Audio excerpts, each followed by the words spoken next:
মেয়ের বিয়ে হয়নি, ও অবিবাহিত। তোমাদের নিয়ে যদি লোকে মন্দ কথা বলে তাহলে যেমন ওর কেরিয়ারে ক্ষতি হবে, তেমন ওর ভালো বিয়েও আমরা দিতে পারবো না।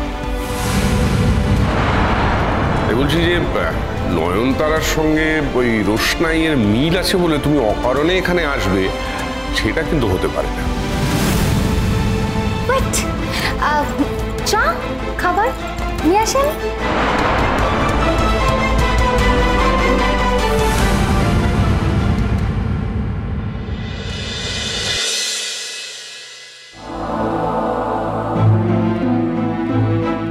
কি হয়েছে তোমার?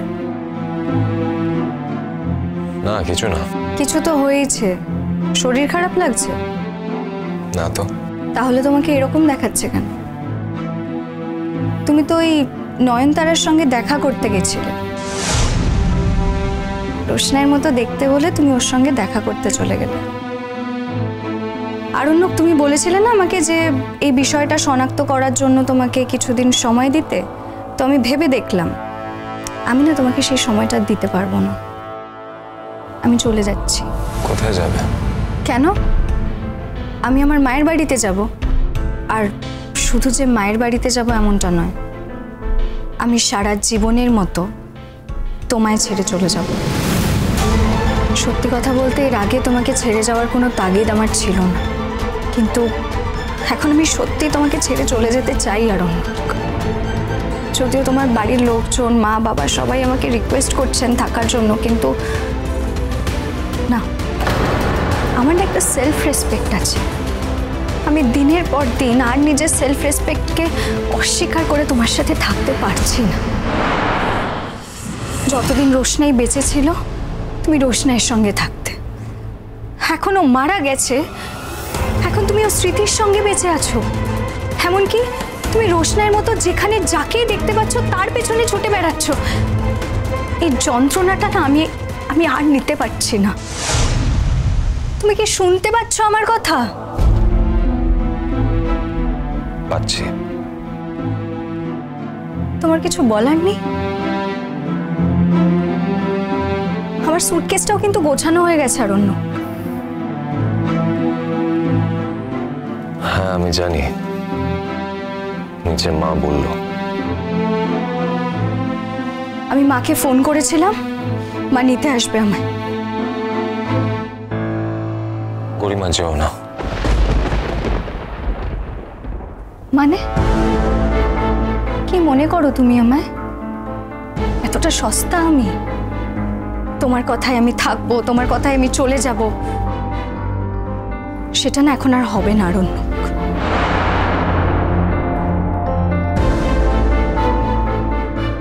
আমাকে সবাই ছেড়ে চলে যাচ্ছে, তুমিও ছেড়ে চলে যাবে। আমি জানি আমি তোমার উপর অনেক অবিচার করেছি, হয়তো এখনো করছি, কিন্তু কি করবো বলো? আমার চারিদিকটা যেন ফাঁকা লাগছে। প্লিজ যেও না গরিমা। আমি তোমাকে জোর করতে পারি না, আমি শুধু রিকোয়েস্ট করতে পারি। আর হয়তো আমার কথাবার্তাগুলো খুব সেলফিশ লাগছে তোমার, আমি হাত জোর করছি গরিমা, প্লিজ যেও না, প্লিজ।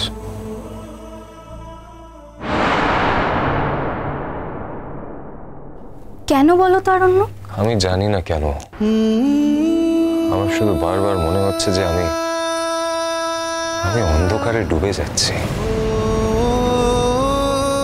তুমি এখনো পুরোপুরি সুস্থ হওনি, তার মধ্যে তুমি এত স্ট্রেস নিয়েছো, এত ছুটোছুটি করেছো যে এটাই স্বাভাবিক। তুমি ভালো করে বিশ্রাম নাও, সব ঠিক হয়ে যাবে।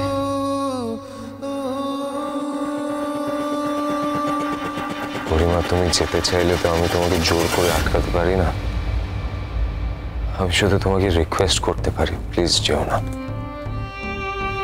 কেন? রোশনাই না থাকলে তোমার আমার কথা মনে পড়ে? আর ওই নয়নতারা বলে মেয়েটাও পাত্তা দেয়নি না তোমায়?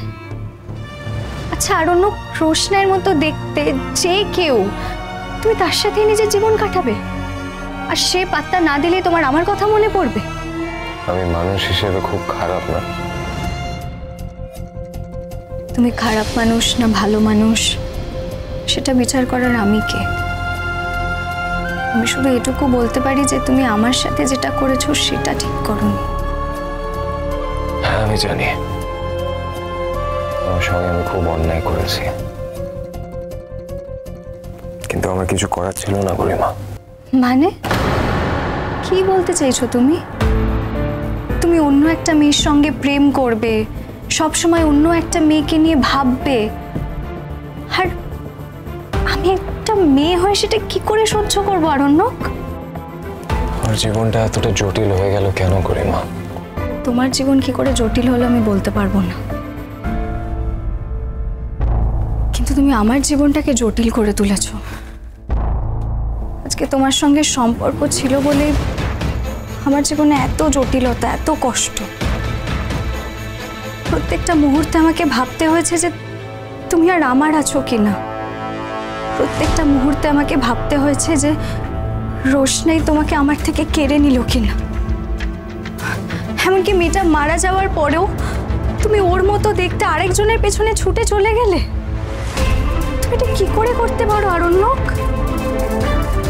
আর তোমার কি মনে হয় যে তুমি যে কোনো মেয়ের সামনে গিয়ে দাঁড়াবে আর সেই মেয়েটা তোমাকে অ্যাকসেপ্ট করে নেবে? এতটা ইজি? তুমি নিজেকে এতটা সস্তাই বা কি করে করে তুলছো? বাবা আমি না কখনো ভাবতেই পারছি না যে সুরঙ্গমা মুখার্জি সুরঙ্গমার সঙ্গে যদি আমার সম্পর্কটা না হতো, বা তুমি যদি আমার মেয়ে না হতে, বা তোমার সঙ্গে আমার দেখা না হতো, তাহলেই বোধহয় ভালো হতো। কারণ তখন যে ঘটনাগুলো ঘটেছিল সেটা মোকাবেলা করার শক্তি আমার ছিল না। যদি সেই শক্তি থাকতো তাহলে তুমি কি করতে? সেই শক্তি ব্যবহার করতে? নিশ্চয়ই করতাম। তবে এখন আমার মনে হচ্ছে যে তোমার সঙ্গে দেখা হয়ে আমার ভালোই হয়েছে।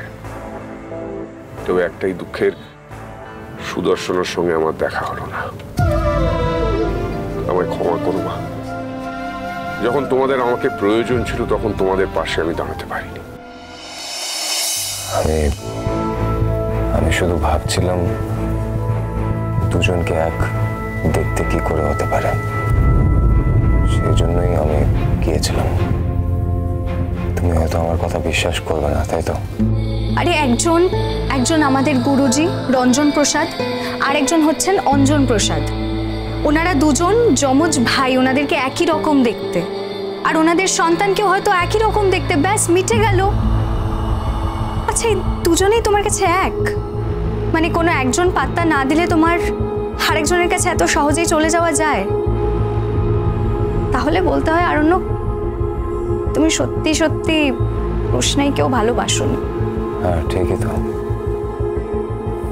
রোশনার বডিটা পাওয়া যাচ্ছিল না, তাই একটা কৌতূহল ছিল। আচ্ছা কিসের কৌতূহল? কিসের কৌতূহল বলো তো? ও জলে ভেসে গেছিল, সেখান থেকে ওর বডিটা পাওয়া যায়নি, ব্যাস। তাতে কৌতূহলে কি? একদিন না একদিন হয়তো নিশ্চয়ই খুঁজে পাওয়া যাবে ওকে। একজন মানুষকে জল থেকে তুলে আবার তাকে জলে ভাসিয়ে দেবে, এটা কি সম্ভব? কেন সম্ভব নয়? এমনও হতে পারে যে ওকে যখন খুঁজে পাওয়া গেছিল তখন হয়তো সবাই ভেবেছিল যে ও বেঁচে আছে, কিন্তু যখন দেখা গেছে যে শি ইজ অলরেডি ডেড, তাই ঝামেলা ঝঞ্ঝাটে যাতে আর না পড়তে হয় সেই ভয়ে আবার ওকে ভাসিয়ে দেওয়া হয়েছে। It's very simple. রোশনাইকে কে খুন করলো? আমি নিশ্চয়ই করিনি। না মানে আমি সেটা বলছি না।